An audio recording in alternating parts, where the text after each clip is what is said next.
The League of the Genuine is back, and like you, our viewers, we are also preparing for the festive season, for the Christmas break.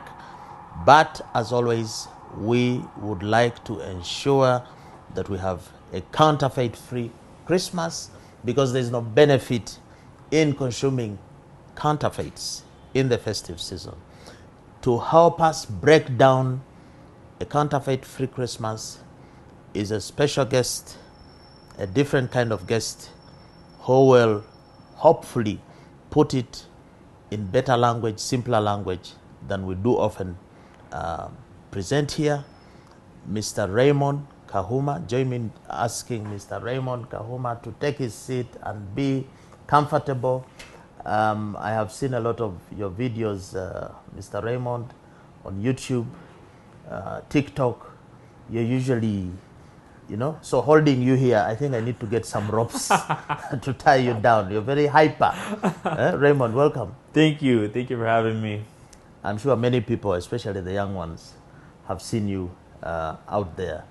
You're making very, very creative, very entertaining videos. Who is this Raymond man? Thank you. I hope they've done what you've said and seen me before. So my name is Raymond Kahuma. I'm happy to be on the show today. I am a social media personality, so I do YouTube videos, TikTok, just like video content. That's what I do every single day, all day. Before I came here, I was working on a video. So you live online? You Yes. have plots there? Yes. How many acres do you have? 3 acres. 3 acres. YouTube, TikTok, and Instagram. I saw one of your videos, and you were saying that you left a prestigious course of engineering, which on this show would say that is the legit way, the genuine way to go. Dropped it there like a hot potato and came onto the social media.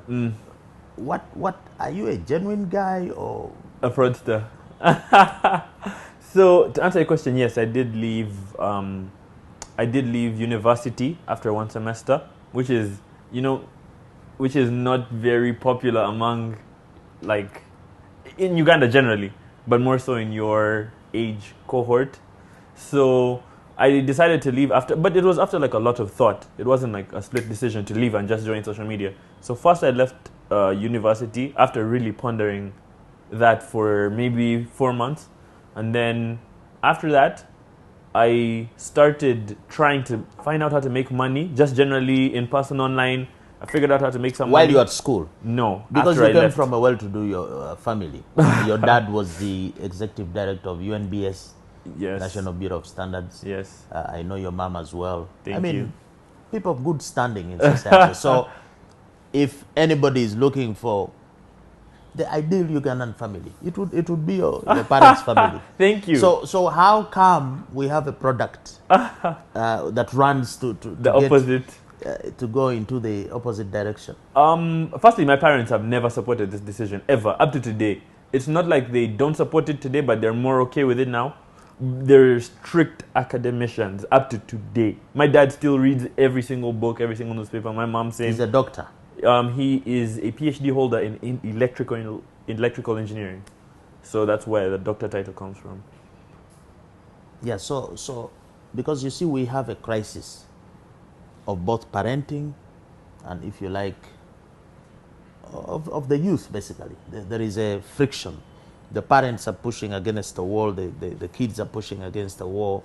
So we have some kind of fakeness there, if you like, in the family setting, which fits into what we are discussing here. Do you think it's the youth getting it wrong, or the parents are getting it wrong? I think both people can get it wrong, because the youth are too... they don't think through things enough. I've forgotten the word for that. They're too impulsive. They don't think through consequences as much as parents do, but the parents overthink the consequences. It blinds them from what's actually happening around them. So my parents do not have any... they do not know that you can make money on the internet. Most parents don't. And that's a thing that's happening today, But you are saying that the new normal now, the new genuine, Because if we thought it was fake not to finish university, you're saying, no, it's right. You can actually do it. So we have a new normal now. Yes. If you can think through those decisions and back them up for the whole rest of your life, then you can take those decisions, you know? So you're not regretting? No, not yet. No. I'll never regret it. You'll never regret. Yeah. Because you're following your passion, your gut feeling. Yes, and also just statistically, like, you have to understand why you're in school. Where did school come from? Why are you just going because your parents went? Are you just going because they're telling you it's the only way to make it? You have to think of it from first principles. Does it make sense for me to go to school? For me, for where I want to be in 10 years, does it make sense for me to go to school? And if you're not sure, then school's also a good path to take. But what is school? Is school the academic qualifications, or school is having a skill to be able to do something? Intelligence. How do you look at it? Is education necessarily that which you obtain from a classroom setting and you get a degree or something, or you can even self-educate, you can learn from your everyday environment and be useful to society? Exactly. I've had this saying before. I think for me, I'd much rather someone learn a skill than take pride in just going to an academic institute and just taking a paper and just living with that. In fact, I'd rather human beings are structured this way. Not that they just go to school, but that they get a skill or a set of skills that they practice for the rest of their lives. Imagine you were put in aeronautic engineering school from the time you were a baby. You'd have fathered the science somehow by now, you know, if it's more streamlined. So, is it perhaps the reason for your dropping out of engineering school? Because I would imagine if you were studying law, you'd stick there. Would you still have dropped out? Yes, 100%. In fact, maybe even sooner. Okay, let's talk about engineering. One of my issues, and we've had engineers on this show, we have engineers. I'm not saying they are fake. I'm not saying they don't know what they're doing. But we have, for example, potholes everywhere. But we're churning out engineers, road engineers, for example. Why is there a mismatch between the engineers we produce and potholes in the road, buildings collapsing, things catching fire? Is it a deficiency in the profession? Is it a deficiency? Is it that the engineers that you left, who I'm sure graduated by now, they don't know what they are doing? Why do we have... So what is the purpose then of having engineers if we cannot have superb engineering projects? Yes. How do you explain that? Why do we have this? I would say it's a number of reasons. Number one, the quality of product that they're using is questionable, and I've had this a lot when you talk to like the average Joe, especially in regards to roads. You know, people have the sentiment of the products that we're using are not either the right quantity of tarmac on the road or not the correct brands that they should be using. Another one would be, I wouldn't say it's the engineers that don't know what they're doing. Maybe the framework in which that they're working might not be conducive to build perfect buildings, because you know the infrastructure in the UK lasts like 100 years. They build one thing and it's there for 100 years. And it lasts for 100 years. Yeah. So since you have some, there are two types of engineers. There is the engineer who finished school, and there is the engineer. So I call you engineer Kahuma. You didn't finish engineering. Yeah. Is it that the engineers, if we say we have fake bitumen, fake culverts on the roads, is it that these engineers, not you, the engineers allow the fakes to come to be used because they are the ones using the fakes? Yes, true. Is it that they cannot tell, they cannot identify the fake? How does a fake product come into their hand and then they put it on the road? I think a lot of it in a building. I think a lot of it has to do with cutting costs. Secondly, I don't think a lot of engineers would be able to tell the difference between, for example, like if someone cuts the corner and uses a fake bag of cement and not an original one, most of us wouldn't be able to tell the difference. So it's not their fault. The engineering profession is not the problem. The medical profession is not the problem. That's what you're saying. Yes. I think partly it has to do with what they are using and how they're using, maybe not who is using. Yes. On this show, we've developed those drivers of counterfeiting. You can see them there. You've been talking about differentiation. Yes. People cannot differentiate. We're talking about affordability, price. We're saying it's normal. We're saying it's convenient. We don't know the dangers. We are aspiring. I would like to have a hairstyle like Raymond here. We're just negligent. You go to buy the stuff, you don't check expiry date, you don't care about the brand, then the regulators are not cooperating. As a youth, you think what speaks to you there? I think, to be honest, the one that I fail at the most personally would be negligence. And I think a lot of people are negligent. I never check expiry dates on most things. Even to check the mark, whether it's the correct one? Never. I can't remember the last time I checked the mark. The standards mark? Never. And my dad worked in standards, so that's terrible. And he trained you to be checking out for these things? Yes. Always. I remember there was a period in time in which I used to check for the mark, but I'm guessing that's mark, standards mark, but the trademark. For example, what phone are you holding? iPhone. Okay, so it will have a trademark. The iPhone. The iPhone, yes. The Apple thing there. Yes. So that is what will lead to counterfeiting. If somebody tries to put that mark, whereas the engine, whereas the cover, whereas the battery are not Apple, then that's a counterfeit. True. So it's not easy to differentiate by just looking at yes. the Apple logo. You wouldn't know exactly. Yes. Would you say fake phones are like prevalent? Is that a prevalent issue? Yeah, of course. We are working with the Uganda Communications Commission, Simu Clear. You've heard of Simu Clear campaign? Not yet. It's a campaign that is coming to take out the fake phones, because the fake phones affect these dropped calls that you're getting. Yes. Even to your health. A fake phone, it will have a lot radiation. of effect on the radiation. Yes. The batteries are leaking and so on. So this could. You remember there was a pandemic of phones exploding? Yeah. Like maybe 4 years ago. That could have been the reason why. I didn't know this, but I didn't know that you can fake a phone. It is a huge phone. problem. But we're going to go to the second segment, and since you live online is one of the biggest conveyor belts for counterfeits. How so? And online, yeah, we're going to be talking about it. But before we go into that, I just need to understand, because a lot of you youth are online. Yes. And you are now looking at online as a new way of life, a new way of living. Yes. But at the same time, it is taking you right out of reality and putting you into superficiality, into likes, into what's your comments on the downside of social media on the youth, on making them become objects of something else other than real life? In other words, how is social media entrapping you young people into counterfeit culture? I would say we're being trapped mostly in a counterfeit sense, in an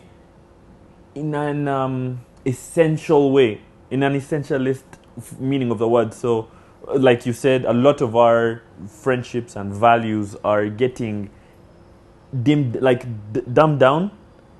So basically, like you said, a lot of our values come in validation from likes on social media. That's a very, very big thing. Like I work on social media, right? So I make videos, and the fact that I work on social media and my validation comes in form of figures. My metric is literally figures. How many views a video gets, how many likes it gets, right? That kind of tells my mind that this is how you know you're validated. When you post a video, it has to be liked, it has to get a lot of views. So if you do not get views, yes, then you have a bad day. Yes, your mood is affected. Terrible. Because but you have a relationship with these views. You know the superficiality I'm talking about. If you had a real friend, if I was your friend, we meet up, we have a cup of tea, we have a drink, we laugh.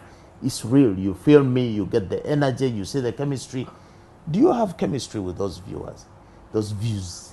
get 1 million views, 1,000 views? Are they like your friends that No. if you had an issue, you would call a meeting of your friends and say, okay, guys, help me out on this? But you can still have a conversation online. Yes.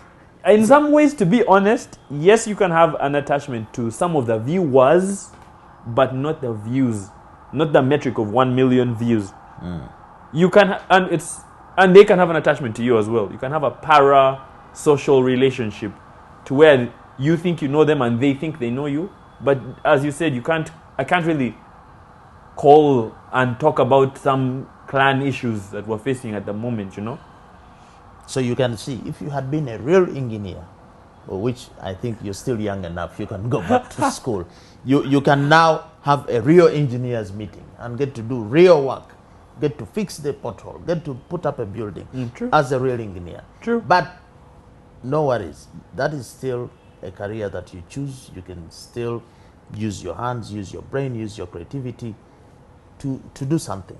We need to take a break. When we take a break, you're going to tell us about what you won in the Guinness Book of Records. You did something, whatever it was. Let's take a break. We are back with the second segment of the League of the Gemini, the only show on the planet where we talk about the important but often ignored subject of counterfeits. Joining me to discuss this subject is Mr. Not Engineer Raymond Kahuma. Raymond, before I talk about your Guinness Award, whatever it was, there is this concept of cloud chasing. You know, people want to be popular, people want to be known, and so you walk around with a swag. I'm sure all the girls will be saying, that's the guy, because he's popular. This whole cloud chasing, isn't it a symptom of fakeness? Is it, can you be there if you're just an attention, if you just want attention for the sake of it? Don't you think it's a problem? I think it's a big problem because it's very indicative of where your values lie if you're going to cloud chase, you know. So cloud chasing basically is attaching yourself to someone that you believe is popular to get some of that popularity.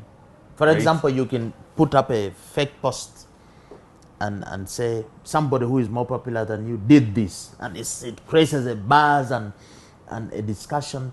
Yes. Cloud chasing is causing fake news, which is also a form of counterfeiting. True. A lot of the fake stories. And then you, the youth, are busy consuming all this. You're spending all your time on this. What should be done? In terms of fake news? Can that be stopped? You see there's regulation on counterfeit. Yes. Censorship on some. Yes. Is that a reason to remove this freedom to do as you want? No, I don't think it's a reason to remove the freedom in terms of the internet and like our freedom to just say whatever we want. However, I do acknowledge that fake news is almost impossible to fight. So Twitter, which is a big platform that I use personally, has been trying to fight fake news, especially in the recent election of Donald Trump, right? They were facing a big, in fact, actually just generally every election now is facing the issue of fake news, trying to pull down one candidate or trying to propel another candidate to prosperity. I think that fake news is very, very hard to fight. I don't think, however... But Elon Musk is trying to do something. He's squeezing the guys on Twitter. Yeah, but even that is failing. Put down some accounts. Yes. Okay, he put them back. I like the way he's doing it. He's asking you, the users, should I remain as CEO? Should I... So he's a Democrat, eh? Yeah, I think no. I wouldn't say he's a Democrat. Obviously, we don't know who Elon Musk really is. He's just showing us that for his platform that he owns. So he's faking. I don't know. The way you know him, do you think he's being real? I don't know. He's the real deal. I think that everyone who has that type of wealth, I don't know if you can completely just trust everything that you hear from them. They have their agendas. There's an agenda he's trying to follow, you know. But back to the point of fake news and like our freedom of speech, that is a thing that I have pondered some of my time into thinking, how would fake news be fought? I don't know how it can be. How would you suggest we fight fake news? I don't know. I'm here to get your ideas. I don't want to dictate. But talking about fake news, in Jan 2022, it was reported that you had made the biggest Rolex. I think the Guinness Book of Records gave you an award. 4 kilograms is the official Guinness World Record for the largest Ugandan Rolex, which is a popular fast food in my country, Uganda. It's made of a chapati, a fried egg, and different vegetables all wrapped together. A normal one weighs 100 grams, so Guinness World Records told me I had to make it 200 kilograms to set the official world record. So step 1, we mixed 90 kilograms of flour and water into dough. Step 2, we rolled it into a giant chapati. Step 3, we fried the giant chapati. Step 4, we fried 1,200 eggs. Then we added 90 kilograms of vegetables, rolled everything together. It took 14 hours and 60 participants to give us this giant beauty. This is my question to you. Considering that all the ingredients in the Rolex can be faked, the tomatoes, the cooking oil, the wheat, isn't it possible you made the largest fake Rolex Very possible. in the world? Very possible. Because when I was buying all those ingredients... First of all, where did you buy the ingredients? Did you grow like your own tomatoes and put up your own plant to do the wheat? Did you buy the stuff on the market? UNBS, your dad did a report and said about 55% of the products on the market are fake. Then the son goes and makes a Rolex with those products from the market. Fake. So you made a 55% fake Rolex. I think that I would never know if any of those materials were fake because I didn't personally buy them from the store. I sent someone to keep buying them because we had to keep repeating that. We had to keep... You sent somebody to just go and randomly buy from anywhere. Besides the flour, I bought the flour. But I bought it from Chikubo, so I also wouldn't know. I am not sure about what they sell there, to be honest. A lot of stuff gets dumped there. Yes, it's a depot. Some is genuine, some is not genuine. So now, can you please contact the Guinness record guys and say, I would like to put a caveat. The Rolex that I made, I'm sorry, it wasn't, I'm not sure it's genuine. So they give you an award for making the most, okay, it may not be fake. Maybe you say questionable. The most questionable, the most suspicious Rolex you can ever find. World's largest Rolex, question mark. But on a more serious note, we have counterfeits in the food chain. You go to your physician, your doctor, they will say, eat low fat, low... high fiber. You know, do high fiber, eat vegetable. But all this stuff is being, for example, the tomatoes, they are being sprayed with pesticides and then brought to the market. A lot of the agro inputs, the seeds themselves, they are fake.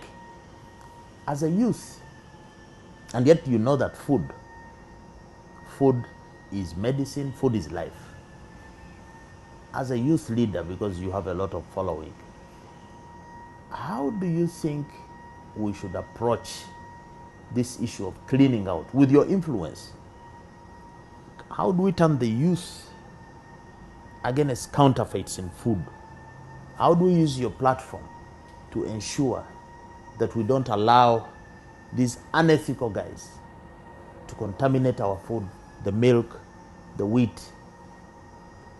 Because you are such a strong force. Thank you. Unless you go, what food do you eat? How do we use you guys to fight this? I think the biggest thing that you can do for the youth in regards to fighting counterfeit products, especially in regards to food, would be sensitizing them and educating them that they even exist.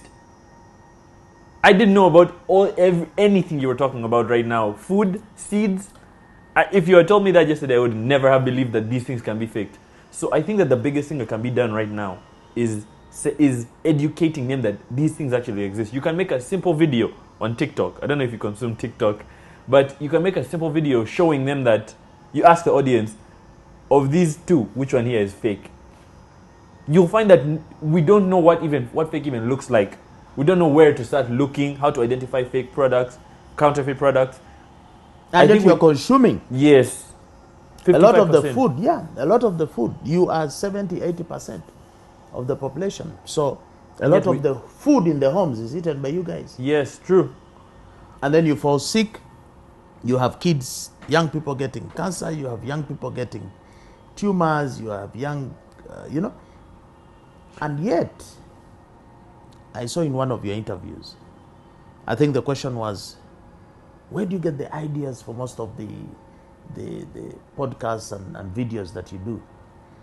And you confidently said you're an ideas man. Things flow. Have you done a video or something on counterfeits? How Never. come it escaped you? And yet you see them every day. You were just talking about alcohol.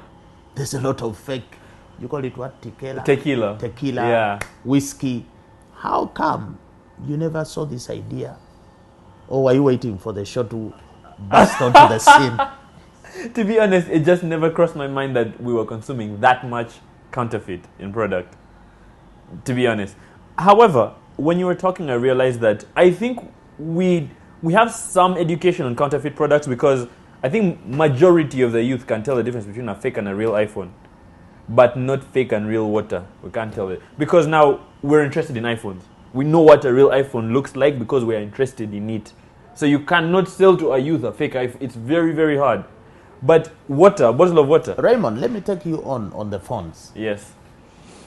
I don't know that it's true that many youths can tell the difference between a genuine And a fake and iPhone. fake iPhone. Because the counterfeiters are so smart that they will give you, even the dealer, the owner of the product, may not be able to tell until you open up the product and do some scientific test. You may not be able to tell. True. For example, the most counterfeited mobile phone is the Samsung. And many of you youth are holding Samsung. And because of the drivers of counterfeiting, a lot of you youth are price sensitive. Even when you shall know that it is fake, because you want to fit, you want to arrive, cloud chasing, you want to, you will still buy it. True. So don't you think that price, money, and aspiration, I want also to be, is affecting you and causing you to consume these fakes? Yes, and the fact that we live in Uganda, which is technically not the most financially apt country, that is, after negligence, I would say affordability is... Actually, affordability to me might be the major factor. Because even if I knew that it was fake, I wouldn't be able to afford the original. You know what? Especially now, youth. Youth have less money than adults. And even adults are struggling in this country.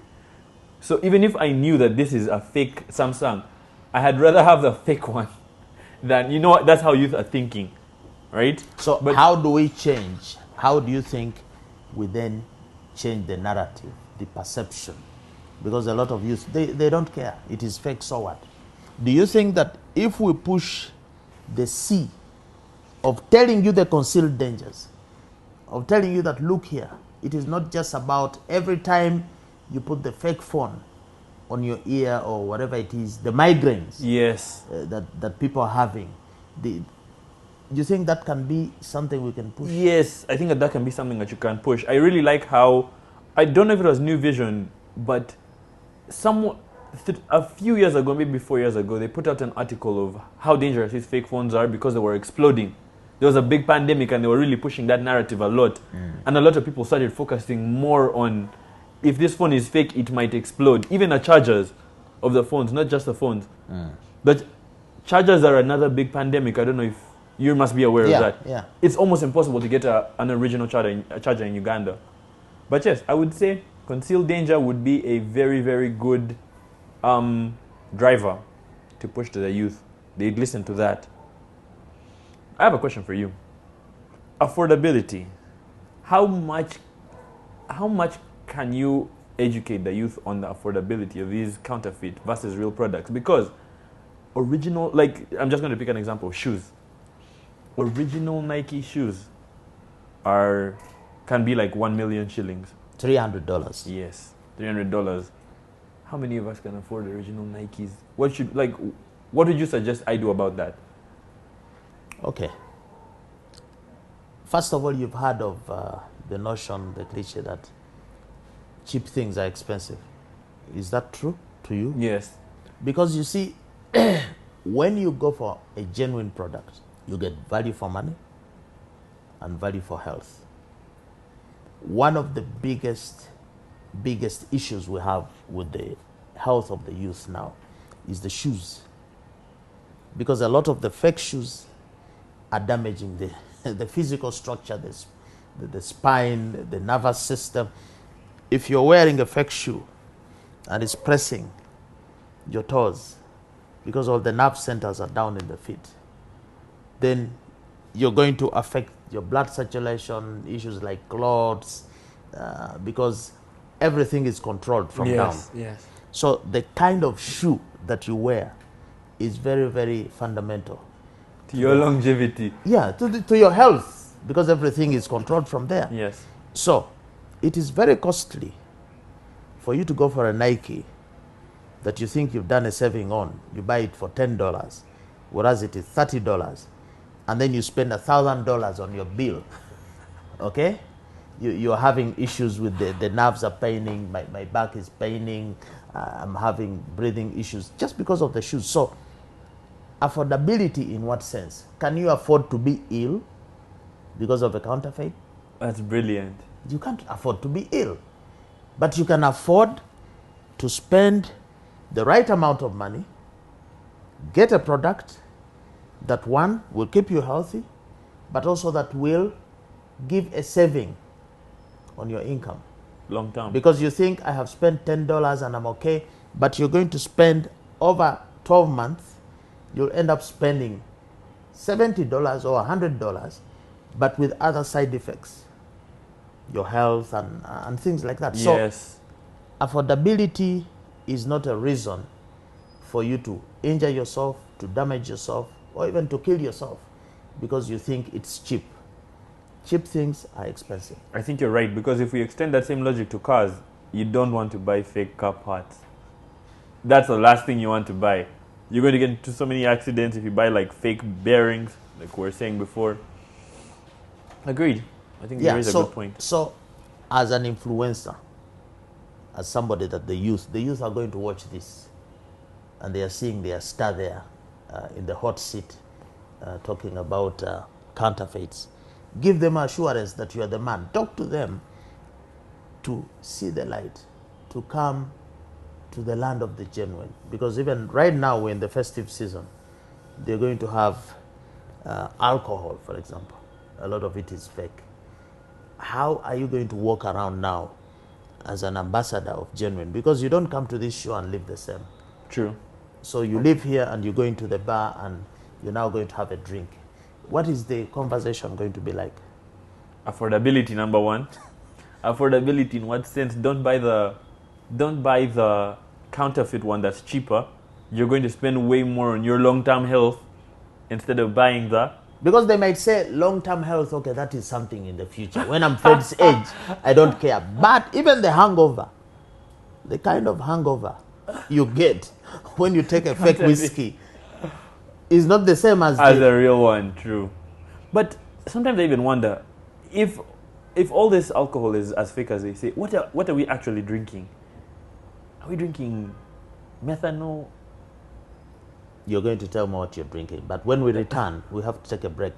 We want to see the role of the brands, because a lot is being said about the consumers, the youth. What about the brands? Let's take a break. We're back with the third and last segment of the League of the Genuine Conversations, the penultimate, the second last.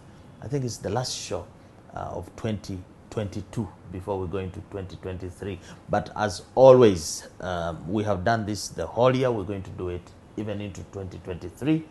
Here with Raymond Kahuma, a YouTuber, a fresh mind. Can you get freshness when you consume things of doubtful integrity? Never. I think we need to have a true fresh mind, being Raymond here, taking genuine. But we're talking about brands. All these things that we're complaining about, fake phones, fake Rolex, whatever it is, these products are not made in our homes. We don't make wheat in our homes. We don't make the phones in our home. Somebody makes these products.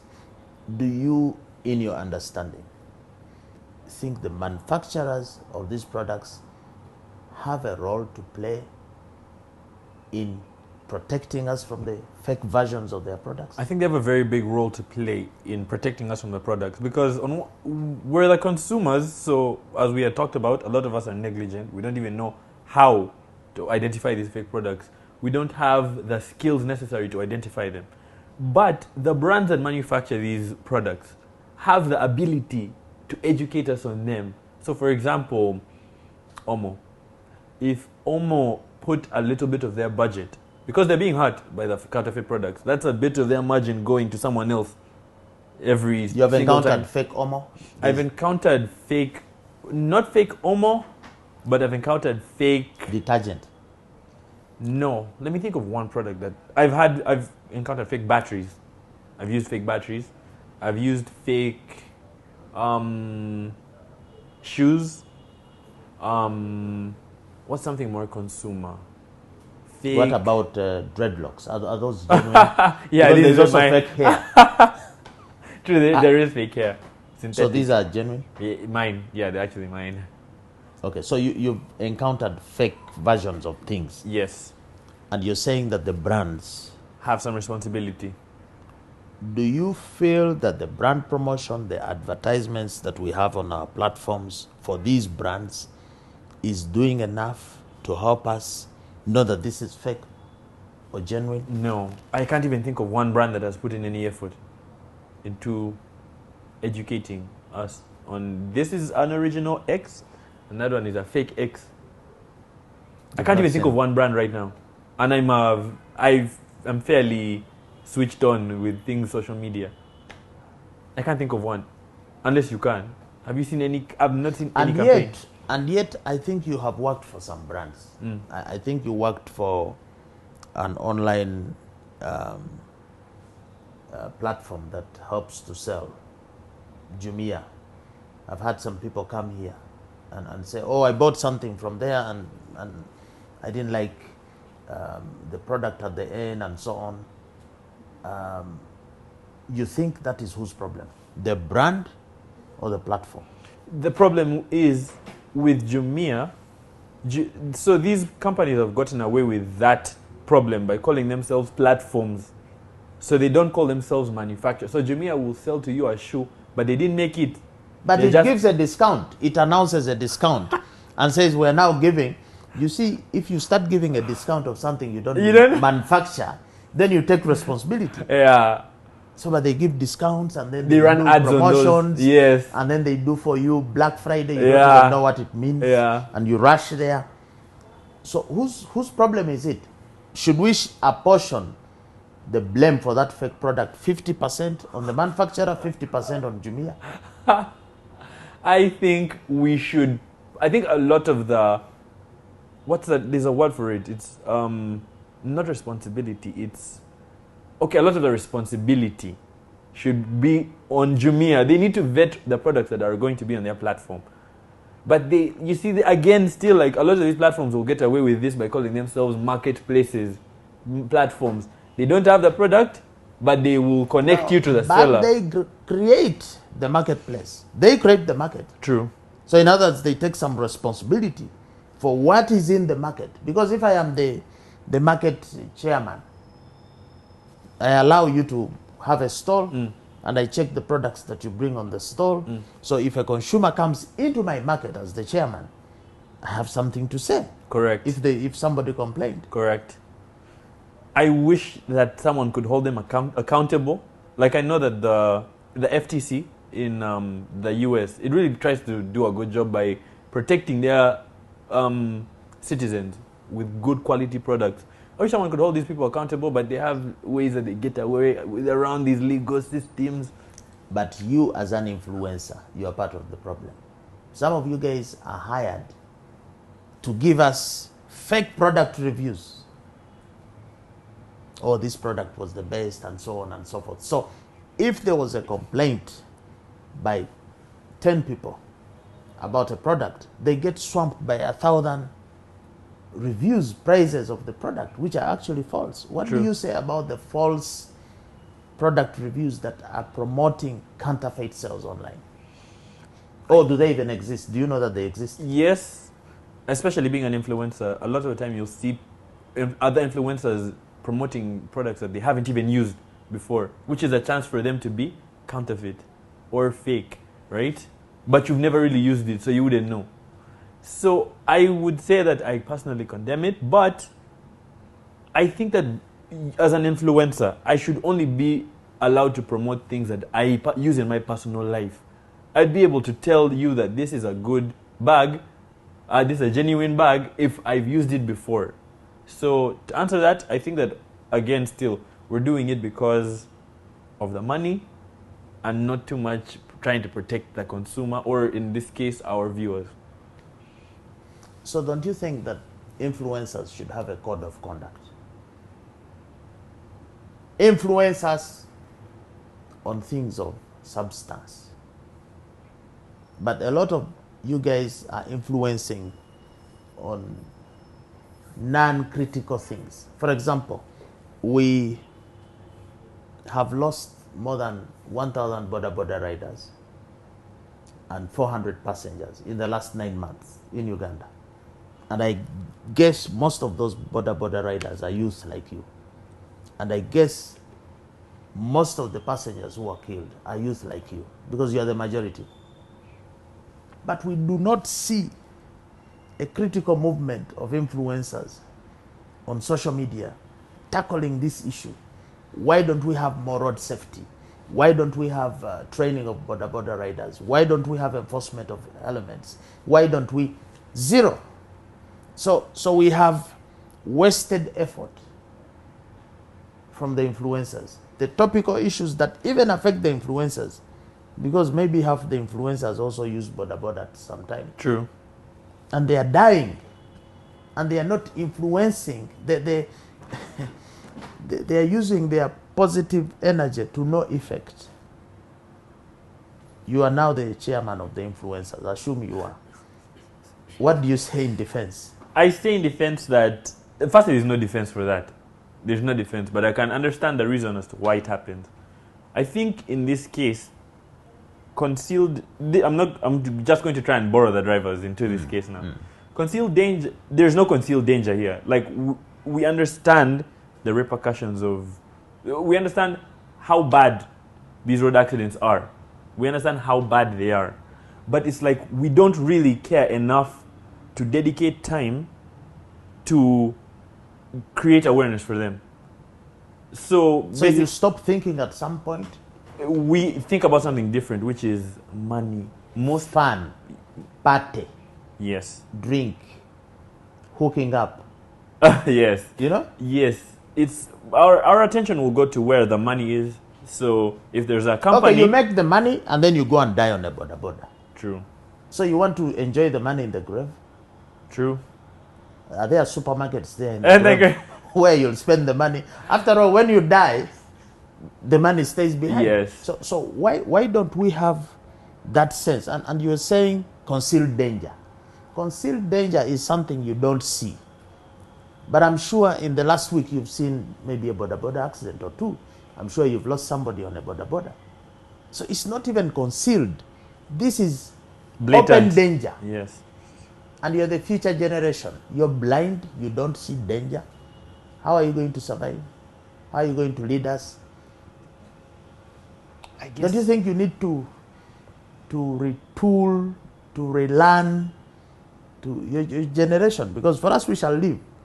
And then if we leave you guys and you're all maimed and you have cuts and you've been consuming fakes, how are we going to even get into middle income or whatever income status? Ever. Where is the future? As a youth leader now, you're an influencer. Influence the youth to do something about this. I wonder, because I can see how we can influence people to think more about that, right? About the accident. But they need incentive. The danger isn't enough to move people, to be honest. Okay, let me get it closer to home. Mm-hmm. Forget the border. Mm-hmm. Festive season, party. Okay? You guys are going to link up with your girlfriends, have party, drink. one of the most important pills to stop pregnancy, unwanted pregnancy, is a drug called Postina. Okay? So you guys are going to party, and at the end of the festive season, a lot of unwanted pregnancies because the pill doesn't work. This is something real that affects you. Your girlfriend gets pregnant, you're not prepared for it. Crisis. Isn't that strong enough to wake you up? Yes. But those unwanted pregnancies, you've heard of them. A lot of people are dropping out of school, parents are having headache. Doesn't this show you that it is no longer something to be ignored? That from now on, the issue of counterfeits, I can give you so many examples. I'll go to cosmetics. A lot of the young girls are using cosmetics. A lot of them have hydroquinone, they have heavy metals, mercury, whatever it is, because skin cancer, blood cancer, a lot of the reproductive health issues, fibroids, they come from these things. These are serious issues. But the youth were thronging all the venues for the World Cup. If I put up a World Cup for counterfeits, would you come and fill the stadia and say, yes, yes, we are for genuine? You might not even come. But if there's a World Cup of something fancy, merrymaking, you come. More simple. So I don't know. And yet, right now, you're realizing it's a big issue. And it's not something that you need to be told to do. It is something for your own good. So don't you think one of the New Year resolutions for every youth on this continent should be to say no to counterfeits? Yes. Can you give them a justification why? Every youth must have a resolution, New Year resolution, say no to counterfeits. Because for us, maybe we are gone case. You are the future. I think that every youth should say no to counterfeits. I also think that if we could find a way to incentivize them, if we could find a way to communicate the incentive to say no to counterfeits, would go a long way. For example, what you had told me before, it's not that the shoe is expensive, it's that your fake one might be more expensive in the long term, something like that. If we could show them the incentive. I don't know how to, this issue of incentive. Okay, if we were walking along and I told you that there was a python right ahead, and there's this route, a python was sighted there, and there's this route, there's no python. Do you need an incentive not to take? You're right. You're right. To take that route? Yes. Don't you think maybe we are overstretching this thing of incentive? The incentive to be alive. Can anyone tell a youth that please be alive? Be alive. And be alive. Do you need to be incentivized? No. Maybe we have the proper word is negligence. We are just negligent. We have this I don't care attitude. The phone is fake, so what? Let me just use it. I'm on WhatsApp. I might get sick in the future. Other people get sick, not me. Don't you think we should take this dankani to the youth? We put it in every bar so that when you're drinking your whiskey, but the problem when you start drinking those words, you see. You can't see them now. You start seeing other things. I think that you're right. I think that a lot of people could use this type of knowledge. Dankani. I think that we just haven't had it, to be honest. We just haven't had, because we are negligent. We haven't had of the concealed danger, the affordability. As we close, do you know what a counterfeit is? Yes. In your words, what is a counterfeit? It is, simply put, a fake product. Who baptizes it to be fake? Because that could be your opinion. True. For me, I could think it's genuine. So we can have an argument about whether this is fake or not. It's your opinion, it's my opinion, it's genuine. Okay. Better put, a counterfeit is a copy of an original product that is not original. Got it. I think that's a simple way. An imitation. Yes, an imitation. a duplicate, it is not genuine. And the counterfeit, one of the distinguishing features is its trade name, the mark. Like you said, Omo, you can't touch that word. That's a trademark. Trademark. It's registered, it's protected. But some people would like to get the same packaging and put the fake and call it a genuine product. So is it an interesting, do you need motivation and incentive to be an ambassador against counterfeits? Seeing as you have a big following and you have a very nice creative way of putting ideas out there, are you considering telling some of your viewers, helping them to be safe? Of course. Because if your viewers die, the views go down, correct? If they are sick, the views go down. Yes. So you want them to grow. Yes. So are you considering doing something in this area? Because I think you can. I think today, after today I am, and especially here in our homeland, Africa, we need to take care of each other. We need to take care. Why? Because Africa is a dumping ground. Every rubbish gets here. And we think everything that comes from outside is good. And to make matters worse, not that counterfeits are only coming from outside, we're also making them here. Because of technology, you can make a beer, you can make soap, you can fix anything. Because there are small machines that can do anything. I think there's also a small population of people that could use the knowledge that they should not take part in counterfeiting products. Because if you're a youth in Uganda here and someone tells you, we have a business here, like we can make fake Coca-Cola and make 10M a day, 10 million shillings a day. I think there's something alluring about that. I think we also don't know the dangers of partaking in creating the fake products. I'm being told time is up, but as a youth, I should talk to you a bit about counterfeit behavior. The youth, work ethic, get rich quick, responsibility, problem-solving skills, perseverance, sense of entitlement. You know, there is a feeling that the youth are turning out to be counterfeit. What do you say to that as you close? Do we have counterfeit youth, or I think are we that branding them wrongly? Do you also see it there among your peers? I think a lot of what we're referring to is the behavior, Yeah. and that can be changed. So I'd like to encourage them to root their values to root themselves in things that actually matter. Like their values should make sense regardless of circumstance. Yes. So I think we can all do better. I think we should all try to do better and not be counterfeit people.